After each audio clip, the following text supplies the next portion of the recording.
Hello everyone, welcome my video. আজকে আপনাদের দেখাতে যাচ্ছি যমুনা সেতুর রাতের সৌন্দর্য।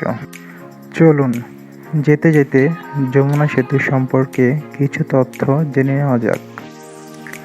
বঙ্গবন্ধু যমুনা বহুমুখী সেতুটি যমুনা নদীর উপরে অবস্থিত। 1998 সালে সেতুটির নির্মাণ কাজ সম্পূর্ণ হয় এবং 2025 সালে 26শে জানুয়ারি সেতুটির নাম পরিবর্তন করে যমুনা সেতু রাখা হয়। ঢাকার সাথে বাংলাদেশের উত্তর অঞ্চলের যোগাযোগ ব্যবস্থা সহজ করার জন্য এটি বাংলাদেশের দ্বিতীয় বৃহত্তম সেতু। এই সেতুটির দৈর্ঘ্য হচ্ছে 4.8 কিলোমিটার। সত্যি সেতুটির রাতের সৌন্দর্য মনোমুগ্ধকর।